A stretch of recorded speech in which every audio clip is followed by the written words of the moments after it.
Noah Grant had spent the last decade building Grant's Griddle from the ground up.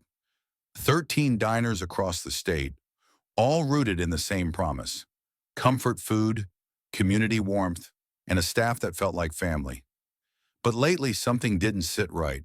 The reports on his desk painted a rosy picture: steady profits, high customer retention. But his inbox told a different story: complaints about rude service, delayed orders, and employees quitting without notice. Noah wasn't the kind of CEO who sat in an ivory tower. So, one chilly Tuesday morning, he traded his sleek suit for a worn hoodie, faded jeans, and thick glasses. A scruffy beard sealed the disguise. He picked a suburban location 2 hours from HQ, one where most staff had never even seen him. The diner looked fine at first glance. A little outdated maybe, but clean. The usual lunchtime buzz filled the air, dishes clinking, conversations humming. A young waitress with tired eyes and a too-tight smile approached. Her name tag read, Elena. "Hi there, welcome," she said, voice bright but stretched thin. "Can I start you off with something to drink?" "Just coffee," Noah replied, sliding into a corner booth. He watched her hustle between tables, balancing trays and fake smiles. She was fast, efficient, but exhausted, and no one seemed to notice or care. From the kitchen, a sharp voice cut through the clatter. "Elena, you're falling behind again." She flinched. Noah's stomach tightened. That voice, loud, dismissive, was not part of the business he built. He came here for answers. What he was starting to see? It wasn't just about service. It was about culture, about people, and something inside him told him this rabbit hole went deeper than he thought. Noah sipped his lukewarm coffee, his eyes scanning the room with quiet intensity. Something about Elena's forced cheer, the dark circles under her eyes, the way she flinched when her name was barked across the diner. None of it sat right. He had once promised himself that Grant's Griddle would never become just another chain, and yet here he was, watching the cracks form in the very walls he'd built. He ordered a burger and fries, just like any customer would. Elena nodded, scribbling it down on her notepad with the kind of robotic grace born from exhaustion. She weaved through tables like muscle memory was the only thing keeping her upright. Then came the yelling again. "Elena, table 4's still waiting. What are you doing back there?" The voice was sharp, male, older. Noah peeked over the booth to glimpse a stocky man in a stained apron, mid-40s, face flushed with irritation. No introduction, no acknowledgement when Noah first walked in. A manager, clearly, probably the one running this location, and from what Noah had just witnessed, running it into the ground. Elena didn't argue. She didn't even flinch this time. She just nodded and muttered, "Coming right up," before disappearing behind the kitchen doors. Noah let out a slow breath. He wasn't here to interfere, not yet. He needed to know more. So he waited. 15 minutes passed, then 20. His burger still hadn't arrived. From behind him, two teenagers whispered just loud enough for him to catch it. "She's nice," one said, "but the guy in the back? Total jerk. He yelled at her for taking too long with our drinks." "Yeah," the other added. "I feel bad for her." Noah's stomach sank. He had hoped, maybe naively, that the bad reviews were isolated, a fluke. But this was systemic, and worse, it was being tolerated. Finally, Elena returned, balancing the plate with tired hands. "Sorry for the wait," she said softly, not meeting his eyes. "Kitchen's backed up." "No worries," Noah replied, managing a smile. "You're doing a great job." Her head lifted slightly, eyes surprised, then grateful. She gave a small nod before turning to rush off again. But then, the sound. Muffled at first, then unmistakable. Sobbing. Noah froze. Fork in hand, burger untouched. The crying was coming from behind the kitchen door. He set down his utensils, his heartbeat suddenly louder than the clatter of dishes around him. "I'm trying my best, okay?" Elena's voice cracked through the thin wall. "I haven't had a break in 6 hours. I haven't even had a glass of water." Noah rose. He didn't plan it. His body just moved. What he saw in that kitchen would stay with him for a long time.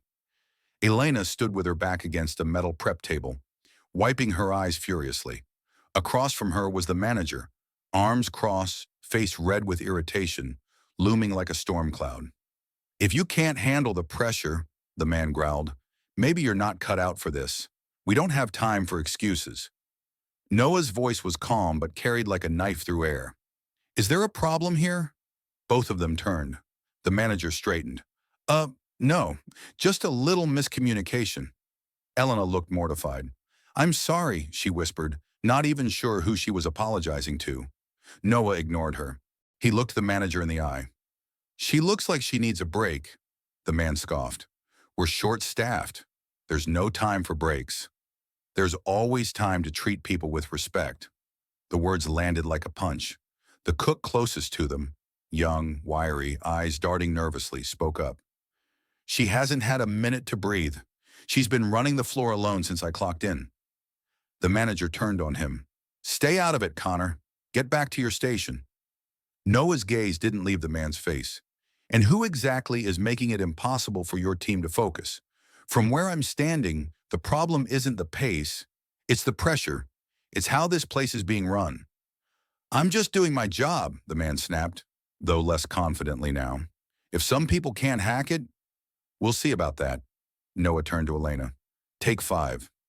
She looked between them, unsure if it was a trap. I mean it, Noah said, softer now. Go breathe. The manager tried to interject, but Noah raised a hand, firm and commanding. She's taking a break. Now. Elena nodded faintly and slipped through the kitchen doors, shoulders still trembling. What's your name? Noah asked. The man hesitated. Mike. How long have you been managing this location, Mike? Almost 2 years. And you think this is fine? Overworked staff, public berating, customers complaining? That's your definition of just doing your job? Mike's jaw clenched. And who exactly are you to lecture me? Noah stepped closer, voice quiet but cold. Someone who built this place from nothing. Someone who believed in giving people jobs they could be proud of. Someone who clearly made a mistake trusting you. Mike stared, blinking. But Noah was already turning to go. We'll talk more soon, but know this. This ends today. The rest of the afternoon passed like a pressure cooker ready to blow. Noah returned to his booth, but his mind wasn't on the half-eaten burger or the chattering customers. His eyes remained fixed on the kitchen door, half expecting Mike to charge out and double down on his authority. But instead, the manager stayed inside, likely stewing, plotting. Meanwhile, Elena reemerged minutes later, her face blotchy but her posture straighter. She glanced at Noah, the hint of a nod passing between them. She didn't know who he was yet, but something in her expression said, thank you. Noah noticed something else too. Connor. The young cook kept shooting glances toward Elena, worried ones. Every time she passed near the kitchen window, his jaw tightened.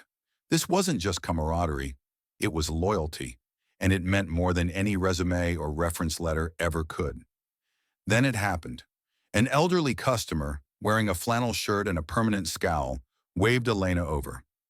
Noah watched as she approached, still carrying herself with grace despite the storm behind her. My eggs are rubber, the man grumbled. You people can't get anything right the first time? Elena flinched. I'm really sorry about that, sir. I'll have them redone. Before she could finish, the kitchen door slammed open. Mike. He strode out, chest puffed, face stormy. What's the problem now? He barked. The customer raised a hand. She's handling it. But Mike didn't stop. He turned to Elena. How many times do I have to tell you to double-check the tickets before they go out? This is basic stuff, Elena. The entire diner went silent. That was Noah's last straw. He stood, his chair scraping loudly against the floor. The sound turned every head. That's enough, he said, his voice cutting through the silence like a razor. Calm but sharp. Mike whipped around. Excuse me? And who the hell do you think you are? Noah reached into his pocket and slowly pulled out a worn leather wallet. With steady fingers, he flipped it open to reveal a gleaming gold-edged ID badge bearing his name and title. Noah Grant, founder and CEO, Grant's Griddle Inc. A hush swept over the room like a gust of wind before a thunderclap. I'm the man who built this place from scratch, Noah said evenly. I'm the man who signs your paychecks. And I'm the man who just watched you humiliate one of my employees in front of customers for the last time. Mike's face drained of color, then flushed with rage. I I didn't know. No, you didn't, Noah cut in. Because if you did, you wouldn't be screaming at staff, driving them to tears, or turning my dream into a place people dread walking into. He turned to Elena, whose eyes had gone wide. Connor had peeked out from the kitchen, spatula in hand, mouth agape. You okay? Noah asked softly. She nodded once, shocked but grateful. Good, Noah said, because you're going to help me fix this. He shifted his eyes back to Mike. Office, now. Mike stumbled backward, then turned, defeated, disappearing through the kitchen doors. The diner slowly resumed its breath. Murmurs, clinks, a sudden cheer from one of the teenagers in the corner. Noah followed Mike into the office, a cramped, cluttered space smelling faintly of grease and resentment. He shut the door behind them and stood tall. You've been here 2 years, he said, and in that time, you've created a toxic work environment, lost good staff, and hurt this business. Mike's voice cracked. I was under pressure. We're short-staffed. We're short-staffed because no one wants to work under a tyrant. I can change. You had chances. This was your last one. You're fired, effective immediately. Mike froze. You can't do that. I just did. I'll have HR call you with your severance terms. Clean out your locker. Mike stood there, mouth open, but no words came. He turned and walked out, shoulders hunched, dignity left somewhere between the grill and the trash bin. When Noah stepped back into the dining room, he was met with stunned silence. All eyes were on him again. Elena behind the counter, Connor in the kitchen, even the customers sensing the gravity of what had just happened. Noah cleared his throat. I want to thank you all for your patience, he said. There's been a lot happening today, but change starts now. He turned toward the kitchen window. Elena, Connor, I'd like to speak with both of you after your shift. They both nodded, expressions flickering between awe and disbelief. The room slowly returned to its rhythm, but something had shifted. The weight had lifted. The air was clearer. And for the first time in a long time, Noah Grant felt like he was truly leading again. Not from a boardroom, but from the heart of his business. This wasn't just damage control. This was redemption. And he wasn't finished yet. The last customer had left over 20 minutes ago. The lights in Grant's griddle had dimmed to their evening glow, casting soft amber shadows across the empty booths. Outside, the wind had picked up, brushing fallen leaves against the windows. But inside, the silence was thick with anticipation. Noah sat alone in the back booth, sleeves rolled up, tie gone. The same scruffy disguise still hung on him, but there was no more need for secrecy. Tonight, he wasn't a CEO. He was a listener, a fixer, maybe even, finally again, a leader. Elena approached first, her steps slow and uncertain. Connor followed close behind, rubbing his hands nervously on his apron. They exchanged a glance before sliding into the booth across from Noah, their bodies stiff, guarded. Relax, Noah said softly, a hint of warmth breaking through. This isn't a lecture. Elena folded her hands tightly in her lap. I'm still kind of in shock. Connor nodded. I think half the staff thinks this was some kind of undercover reality show. Noah chuckled, then sobered. I get it. Today was intense, but it had to happen. I needed to see the truth for myself. Past the spreadsheets, past the polished reports. He leaned forward, elbows on the table, eyes steady. I owe you both an apology. Elena blinked. Wait, what? I built this place to be different, Noah said, his voice low and firm. I wanted it to be somewhere people felt proud to work, respected, supported. And somewhere along the way, I let that mission slip. I trusted the wrong people, and I didn't listen closely enough to the right ones. He paused, letting the words settle. You kept this place running when everything was falling apart, and no one even saw it. Elena's eyes shimmered, but she quickly looked down. Connor shifted in his seat, uncomfortable but visibly moved. It's not your fault, sir, Connor said quietly. You can't be everywhere. No, Noah replied, but I can be here now, and I can make things right. He reached into his jacket and pulled out two envelopes, placing one in front of each of them. Elena hesitated. "What's this?" "Your first step toward better," he said. "Inside are revised contracts, pay raises, new titles, and the start of a bonus system based on performance, teamwork, and feedback from the staff, not just numbers on a screen." Connor's mouth fell open. "You're serious?" "I don't say things I don't mean," Noah said. "Connor, starting next week, you're being promoted to assistant manager. You've shown initiative, leadership, and loyalty under pressure, and you didn't wait for a title to do it." Connor's eyes widened. I've never even managed a shift before." "You already have," Noah said with a small smile. "You've been holding this place together behind the scenes. That's what real leadership looks like." Connor looked down at the envelope like it might vanish. "Thank you, seriously." Noah turned to Elena. "And you, 8 months of giving your best with almost nothing given back. I saw how you treated customers today, how you kept pushing even when it hurt. That matters." Elena's voice was barely a whisper. "I'm just doing my job." "No," Noah said gently. "You've been carrying more than your share, and doing it with grace. You deserve to feel seen, valued." He tapped her envelope. "You're getting a pay bump and, more importantly, actual breaks, better scheduling. And I want you to help me design the new orientation and training for staff across all locations. Who better to shape the experience than someone who's lived it?" Elena covered her mouth, overwhelmed. "I don't know what to say." "Start with yes," Noah said, his voice soft. A silence stretched between them, comfortable this time, not strained. Then Elena exhaled, her shoulders relaxing for the first time all day. "Yes," she said. "Yes. 100 times yes." Connor grinned. "Count me in too." Noah leaned back, a small smile forming at the corners of his mouth. The weight on his chest had finally begun to lift. "There's more," he said. "I've already started the hiring process to bring in more staff. No more skeleton crews on weekends. I'm investing in new kitchen equipment. And from now on, every manager will go through a leadership ethics course. I don't care how well they run a shift. If they can't treat people right, they're not part of this company." Elena blinked in disbelief. This really matters to you, doesn't it?" "It always did," Noah replied. "I just forgot how much. But not anymore." Outside, a light rain had started to fall, tapping gently against the windows like applause from the sky. Inside, something stronger had begun to bloom. Hope. This wasn't just about turning around a single location. It was about rebuilding a culture. And for the first time in a long time, Noah Grant felt something stirred deep in his chest. Not just pride, not just relief, purpose. The change didn't come overnight, but it came fast. Within days, the energy inside Grant's griddle felt different.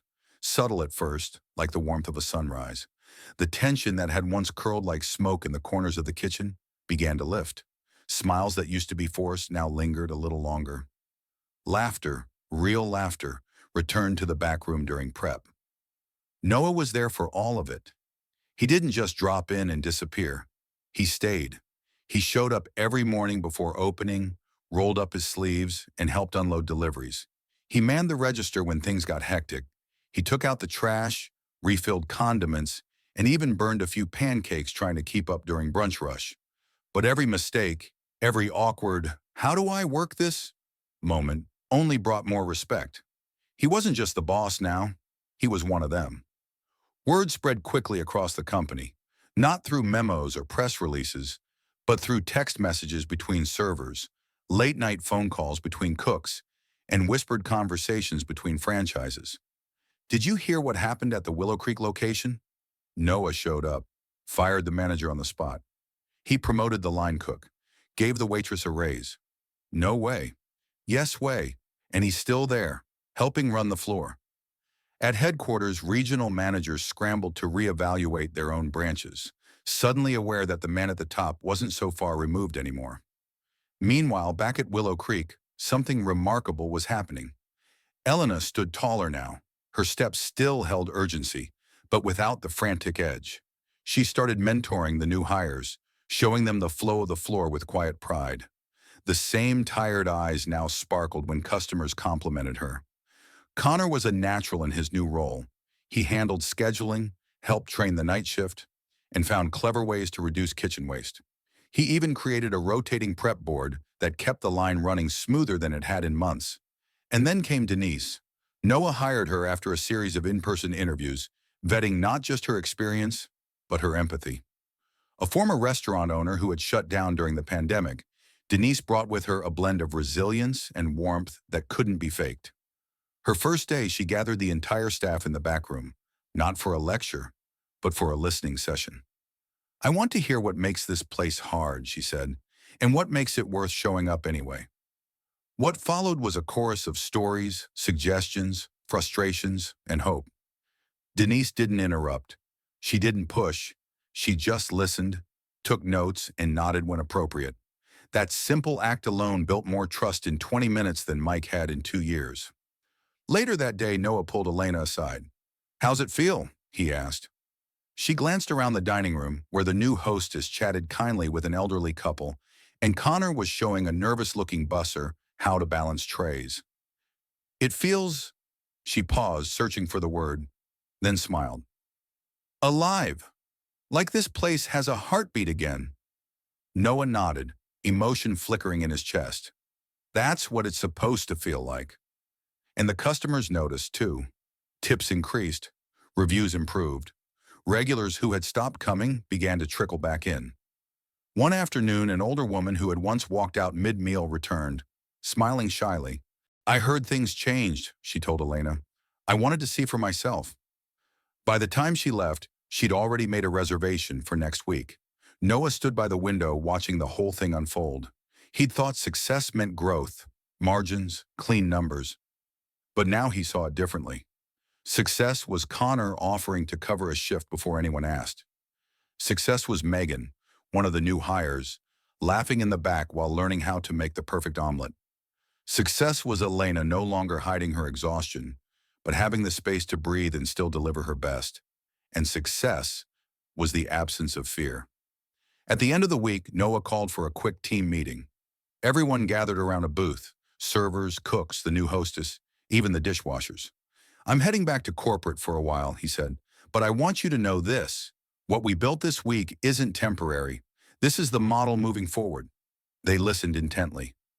"You've proven something powerful," he continued, "that people don't need to be pushed to the brink to perform.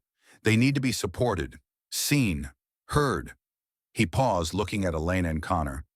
"And when they are, they don't just do their jobs. They bring heart into it." There were nods, smiles, even a few quiet claps. Elena stepped forward. "You gave us the chance to be more than just employees. You made us feel like we mattered again." Connor chimed in, half laughing. "And you let me lead a kitchen without knowing how to tie a tie." The room chuckled. Noah grinned. "Fair trade. I still can't figure out the coffee machine." They laughed again, this time without restraint. And just like that, Grant's Griddle wasn't just a diner anymore. It was home.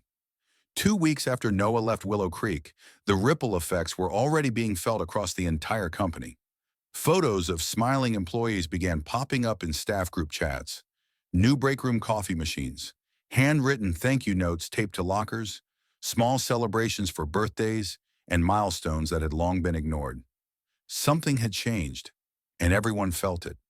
At another location in Cedar Hollow, a cook named Tasha, who had nearly quit twice, walked into her shift to find her manager waiting with a question. "What do you need to make this job better?" She nearly cried.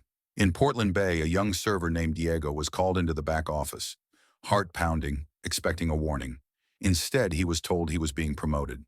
"Your customers love you," the manager said. "We've been blind, but not anymore." These weren't isolated events. They were the beginning of a movement. Noah had taken what he saw at Willow Creek and turned it into a new company-wide initiative, the Human First Program. It emphasized empathy-driven leadership, fair scheduling, mental wellness, and staff recognition. Each location received toolkits. Each manager was retrained. And Noah? He didn't send others to deliver the message. He showed up himself. Everywhere he went, employees whispered the same phrase. "He really came. He actually cares." Grant's Griddle was no longer just growing. It was healing. And from the wreckage of burnout and neglect, something rare was taking root again. Pride. not just in the food, but in the names stitched onto every apron. And this time, Noah wouldn't let that flame go out. The lesson: leadership begins where ego ends. The story of Noah Grant isn't just about saving a struggling diner. It's about rediscovering what leadership truly means. Noah built a business from nothing, but somewhere along the way, he got too comfortable with distance, too trusting of numbers, too blind to what was happening on the ground. It wasn't until he stepped out of the boardroom, put on a hoodie, and listened, really listened, that he saw the truth. His employees weren't lazy or ungrateful. They were tired, overworked, invisible. The lesson here is simple but powerful. Leadership isn't about being in charge. It's about taking care of the people in your charge. When you show up, when you ask questions without judgment, when you treat your team with dignity, they rise. They give you more than just their labor. They give you their loyalty, their creativity, their heart. Whether you run a company, a classroom, a family, or just your own circle of influence, never forget, people don't quit jobs. They quit leaders who stop caring. What changed Grant's Griddle wasn't a new menu or a marketing campaign. It was empathy. It was courage. It was one man finally remembering why he started. And if you lead with that kind of heart, you don't just build a business, you build a legacy.